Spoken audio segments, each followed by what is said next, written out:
Corona की दूसरी लहर से पूरा हिंदुस्तान हलकान है। जगह जगह जिस तरीके से लोग चपेट में आ रहे हैं, राज्य सरकारों से लेकर केंद्र सरकार तक के हाथ पैर फूल रहे हैं। लेकिन कहीं लॉकडाउन आंशिक रूप से लगाया जा रहा है, कहीं नाइट कर्फ्यू लगाया जा रहा है। इन सब प्रयासों के बीच में वैक्सीनेशन भी तेज कर दिया गया है। लेकिन टीका तो कोरोना को रोकेगा, मगर यदि आपको कोरोना हो गया तो क्या होगा? दवाएं ही आपको बचाएंगी। तो उन दवाओं की उपलब्धता सुनिश्चित कराने का भी प्रयास किया जा रहा है। राज की बात में इसी से उठाएंगे हम पर्दा। कोरोना से निपटने की लड़ाई में सरकार की कोशिशों के क्रम में ये दवाएं भी उपलब्ध कराना बड़ी जिम्मेदारी है।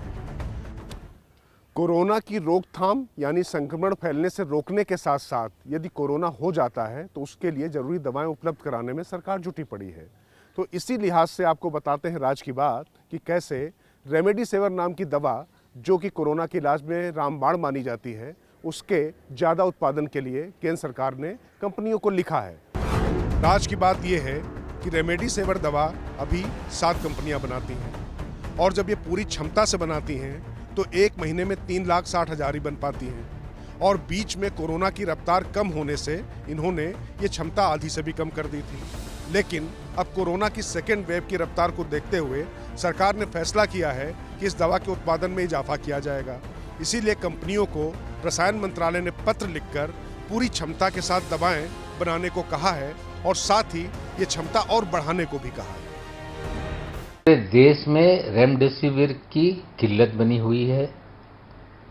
महाराष्ट्र में किल्लत है, गुजरात में है। देश के कोने कोने में दवाई नहीं मिल रही है। और दूसरी तरफ भारतीय जनता पार्टी के कार्यालय से सूरत में मुफ्त में दवाई बांटी जा रही है। क्या देश में राजनीतिक कारण से ये किल्लत पैदा की गई? बीजेपी को बताना पड़ेगा कि देश में जो पूरी व्यवस्था है उसे बगल करके दल के माध्यम से दवाई बांटने का कार्यक्रम क्यों करा जा रहा है?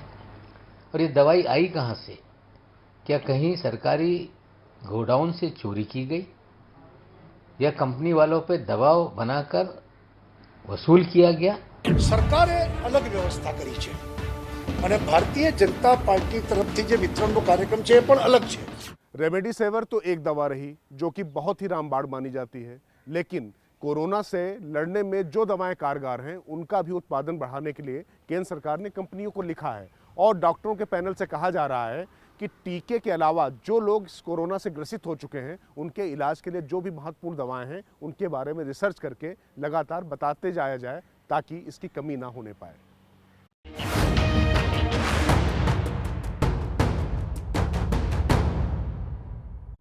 देश में दूसरी कोरोना लहर की रफ्तार अपने पहले स्ट्रेन के हर रिकॉर्ड को तोड़ देने के लिए बेकरार है।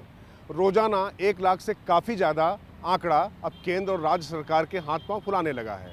और वैक्सीनेशन तेज हो, इसको लेकर राज्य सरकारों ने केंद्र पर भी दबाव बनाना शुरू कर दिया है। और बात चाहे आफत की हो, चाहे आपदा की, हिंदुस्तान में सियासत हर जगह अपनी जगह ढूंढ लेती है। बात तो कहाँ समीक्षाओं की हो रही थी कि कैसे इस दिक्कत से निपटारा किया जाए, लेकिन तमाम राज्य सरकारों ने आरोप लगाए हैं चूंकि केंद्र सरकार ने वैक्सीन सारी बाहर भेज दी है तो हम कोरोना वैक्सीनेशन की रफ्तार बढ़ाएं कैसे। तो राज की बात में इसी सियासत और इसके गणित पर हम करेंगे बात, जिससे आपको ये समझ में आए कि आखिर हो क्या रहा है। सप्लाई करने की जरूरत है। वैक्सीन देना सरकार का कर्तव्य है।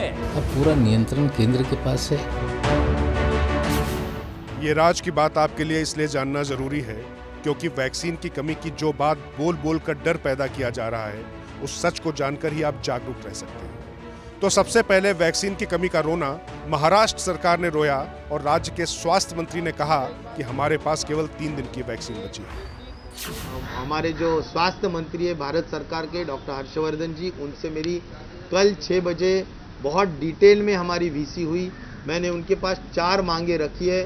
पहली मांग है कि वैक्सीनेशन हम 6 लाख के रेट से करने जा रहे हैं और उस रेट से अगर हम वैक्सीनेशन करने जा रहे हैं तो हमारे को वीकली 40 लाख वैक्सीन के डोसेस लगेंगे।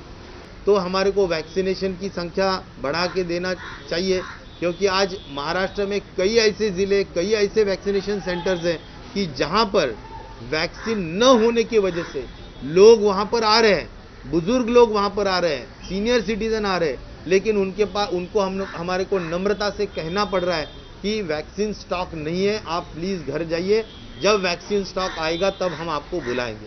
तो ये स्थिति इसीलिए है कि केंद्र सरकार से वैक्सीन का सप्लाई जो गति से होना चाहिए, जो स्पीड से होना चाहिए, वो नहीं हो रहा है।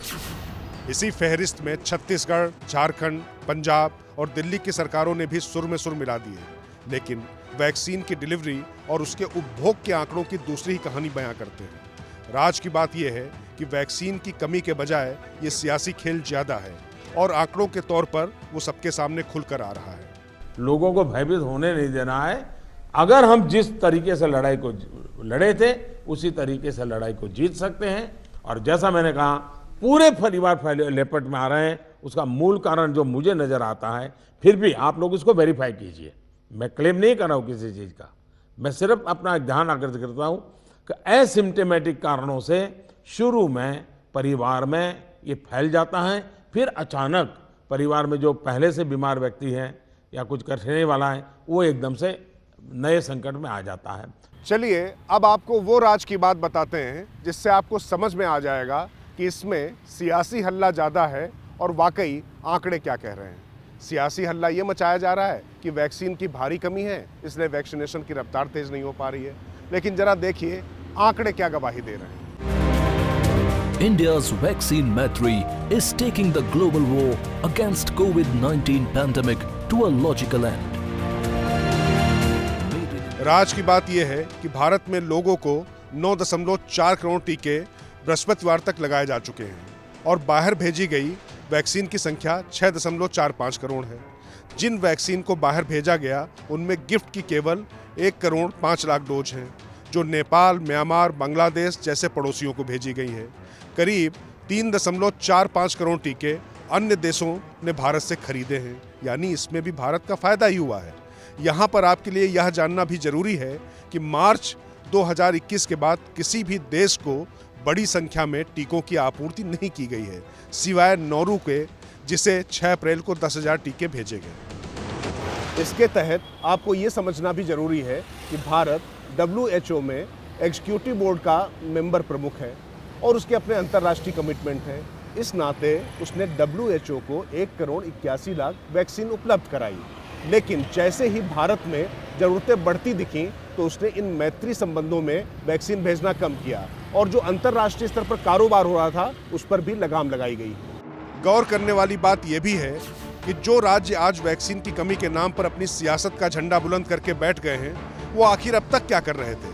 केवल 3 दिन, 4 दिन या 5 दिन का स्टॉक बचने के बाद ही उन्हें सुध क्यों आई है कि वैक्सीन खत्म हो रही है। क्या वाकई वैक्सीन की कमी है या फिर इस कमी के नाम पर अपनी कमियों को छिपाने और केंद्र पर कलंक लगाने की कोशिश हो रही है। राजस्थान में वैक्सीन खत्म हो गई, 5,44,000 लोगों को हर रोज वैक्सीन लगा रहे हैं और हमने कहा वैक्सीन देते रहो। अगर हमें समुचित नंबर में वैक्सीनेशन की डोजेस उपलब्ध करा दी जाएं, एज की लिमिट हटा दी जाए और वैक्सीनेशन सेंटर्स खोलने के नियम, हमें बड़े स्तर के ऊपर वैक्सीनेशन सेंटर खोलने की इजाज़त दे दी जाए, तो हम 2 से 3 महीने के अंदर पूरी दिल्ली को वैक्सीनेट कर सकते हैं। यकीन मानिए कि इन सवालों के जवाब आपको नहीं मिलेंगे, लेकिन एक और राज की बात आपके लिए जानना जरूरी है, वो ये कि देश के हर राज्य में भेजी गई लगभग 6% वैक्सीन खराब मैनेजमेंट के चलते खराब हो गई और इसी वजह से केंद्र को वैक्सीन के इस्तेमाल की मिनट टू मिनट मॉनिटरिंग की जिम्मेदारी भी निभानी पड़ रही है। वैक्सीन के डेवलपमेंट से लेकर स्टॉक और वेस्टेज जैसे जरूरी बिंदुओं पर भी चर्चा हुई है।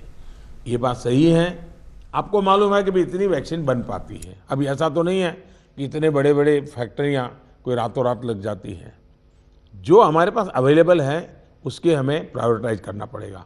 किसी एक राज्य में सारा माल रख करके हमें परिणाम मिल जाएगा, ये सोच ठीक नहीं है।